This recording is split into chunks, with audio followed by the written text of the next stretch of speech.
আমরা দল নাট্যগোষ্ঠী শান্তিনিকেতন আজ জন ভারত রং মহোৎসবে শুরু করতে চলেছি আমাদের নাটক আমার সোনার দেশ। তাহলে দেখুন নাটক আমার সোনার দেশ।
শোনেন সভাজন, শোনেন দিয়া মন। নাটক নাটক নাটক, জানেন তো নাটকে একটা জাদু আছে। জাদু মানে আকর্ষণ, যার টানে মানুষ দূর থেকে নাটক দেখতে ছুটে আসে। আর এই নাটক কোথায় জন্ম হয়েছে জানেন? এই দেশে, ভারতবর্ষে। ভারতবর্ষে? হ্যাঁ, ২৫০০ বছর আগে থেকে যখন মানুষ গুহার ভেতরে বসবাস করত, সেই সময় থেকে মানুষ নাট্য চর্চা করছে। আর সভাজন, আপনারা নিশ্চয়ই বেদ সম্পর্কে অবগত? হ্যাঁ হ্যাঁ, শুনেছি। বেশ, বলুন তো বেদ কয়টি? চারটি। না। সে কি? আমরা তো জানি বেদ চারটি। ঋগ্বেদ, যজুর্বেদ, সামবেদ, অথর্ববেদ। না। হ্যাঁ, ধর্মশাস্ত্র মতে বেদ ৪টি হলেও আসলে কিন্তু বেদ ৫টি। আর এই পঞ্চম বেদটি হলো আমাদের নাট্যশাস্ত্র। নাট্যশাস্ত্র? হ্যাঁ, ব্রহ্মার মুখ নিঃসৃত এই পঞ্চম শাস্ত্রটি রচনা করেছিলেন স্বয়ং ভরত মুনি। তোমরা কি এই পঞ্চম বেদ সম্পর্কে শুনতে আগ্রহী? নিশ্চয়ই, আমরা শুনতে চাই। বেশ, ৪ বেদ থেকে আমাদের পূর্বপুরুষেরা গণিত, বিজ্ঞান, জ্যোতির্বিজ্ঞান, চিকিৎসা এইসব শিখেছিলেন। তাই তো ভারতবর্ষের গৌরব আর্যভট্ট বিশ্বকে শূন্য উপহার দিয়েছিল। এমনকি পৃথিবী সূর্যের চারদিকে ঘোরে, গ্রহ ৯টি, সবই প্রথম ভারতই বিশ্বকে জানিয়েছে। আপনি নাট্যশাস্ত্রের কথা বলুন আমাদের। আচ্ছা বেশ, ভরতমুনি সাহিত্য, কলা, সঙ্গীত, নৃত্য সংমিশ্রণে সৃষ্টি করলেন নাট্যশাস্ত্র। সেই সময় সমগ্র ভারতবর্ষ ছিল বিদ্বান মানুষদের সমাহার। তাদের সেই অপরিসীম জ্ঞান ভাণ্ডারে সৃষ্টি হলো নাট্যশিল্প। আর এই শিল্প আমাদের শেখায় শৃঙ্খলা, সংঘবদ্ধতা। সেই সময় ভারতবর্ষে তৈরি হয়েছে নালন্দা, তক্ষশিলা, বিক্রমশিলার মতো প্রাচ্য মতাদর্শী বিশ্ববিদ্যালয়, যা আজও আমাদের গর্ব। বুঝতে পেরেছি। সে সময় আমরা ধনী ছিলাম, ঋদ্ধ ছিলাম। তাই ভারতকে সোনার চিড়িয়া বা সোনার পাখি বলা হতো। শুনেছি সেই সময় ভারতে নানা ভাষাভাষীর মানুষ এসে পড়াশোনার প্রয়োজনে এসেছেন। সে সোনার পাখি এখন আর বলা হয় না কেন?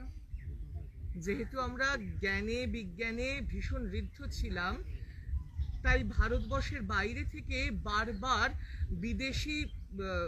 বিদেশি হানাদারেরা আমাদের আক্রমণ করেছে, আমাদের সম্পদ লুট করেছে, ধ্বংস করেছে। ৪০০ বছর আগে থেকে আমাদের ঐতিহ্যের পতন শুরু হয়।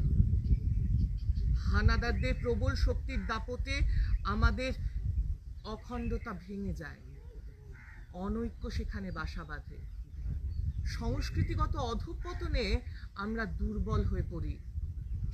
আমরা কি হানাদারদের আটকাতে পারিনি কেন? ঐক্যের অভাবে, ভুলটা কি ছিল? ঐক্যের অভাব হলো কেন? অলসতা, নির্বুদ্ধিতা, অহংবোধ, অস্পৃশ্যতা, জাতপাত নিয়ে নিজেদের মধ্যে লড়াই করে শক্তি ক্ষয় শুধু নিজেদের। এই সবই সুযোগ করে দিয়েছিল বাইরের হানাদারদের। তাহলে কি আবার আমরা সোনার পাখি হয়ে উঠতে পারবো না? অবশ্যই পারবো। নিজেদের সংকল্প নিতে হবে। ব্যক্তি শক্তিশালী হলে পরিবার শক্তিশালী হবে, পরিবার শক্তিশালী হলে সমাজ শক্তিশালী হবে, আর সমাজ শক্তিশালী হলেই দেশ শক্তিশালী হবে। আমরা নিজেদের মধ্যে লড়াই না করে ঐক্যবদ্ধ হয়ে দেশের ঐক্য মজবুত করতে হবে। আমরা নিজেরা ঐক্যবদ্ধ হলে তবেই তো আমাদের সমাজ ঐক্যবদ্ধ হবে, বিশ্ব ঐক্যবদ্ধ হবে। নিশ্চয়। হাজার বছর আগে মুনি ঋষিরা তাদের উপনিষদে এই কথাই ব্যক্ত করেছেন, বসুধৈব কুটুম্বকম। আজ G20 বিশ্ব মহাসভায় ভারতের এই একই স্লোগান, বসুধৈব কুটুম্বকম, সারা বিশ্ব আমার পরিবার। হ্যাঁ, সেই কারণেই বিশ্ব করোনা মহামারীকালে ভারত বিনামূল্যে করোনার সিরাম পাঠিয়ে বহু মূল্য জীবন রক্ষা করতে পেরেছিল। একেই বলে বাঁচাও বাঁচাও, বসুধৈব কুটুম্বকম। এই মনোভাব দ্বারাই আবার এই ভারতবর্ষ সোনার পাখি হয়ে উঠবে।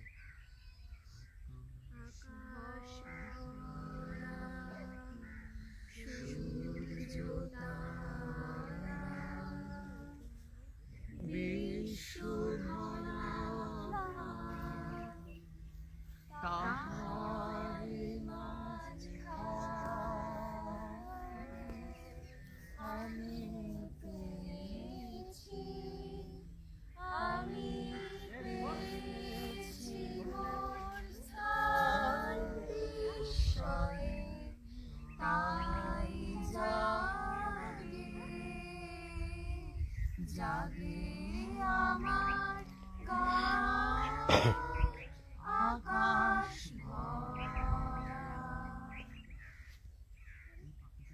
এই পাখিকে সোনার আবরণ দিতে অবশ্যই নাটকের একটা বড় ভূমিকা থাকতে হবে। আজ যখন সারা বিশ্ব একে অপরের সাথে লড়াই করতে ব্যস্ত, তখন আমাদের দেশ ভারত রঙ্গ মহোৎসবের মাধ্যমে দেশ বিদেশের মানুষকে আলিঙ্গন করছে।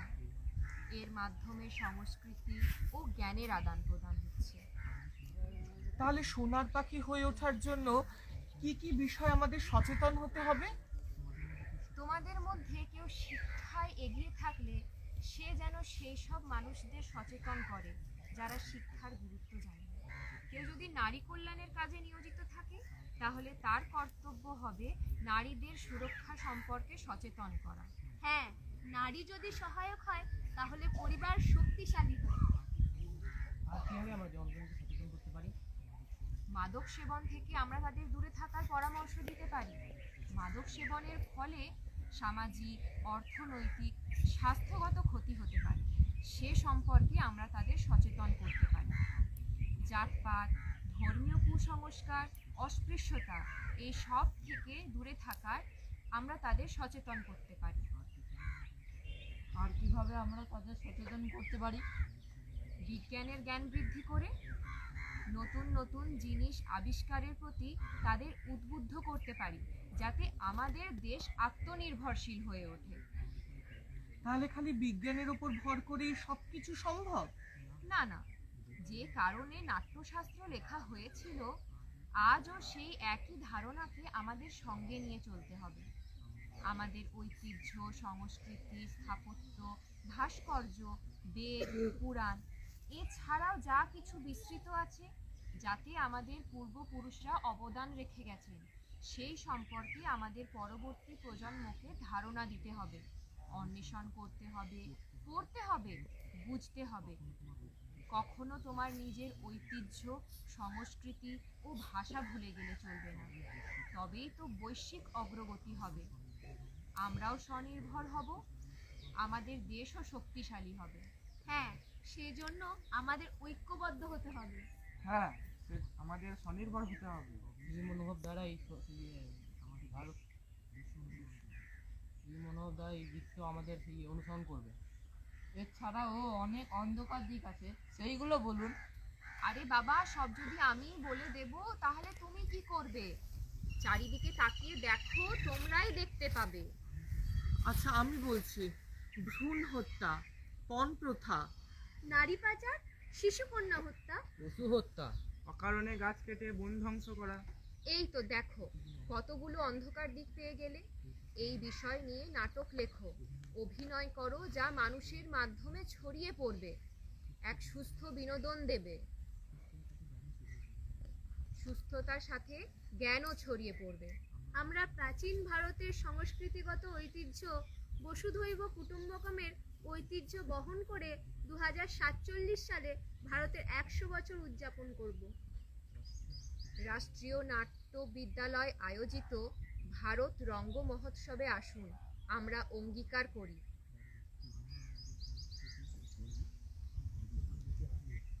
আমরা আমাদের সংস্কৃতি, আমরা আমাদের সংস্কৃতি, আমাদের শিল্প, আমাদের শিল্প, আমাদের যা কিছু ভালো আছে আমাদের যা কিছু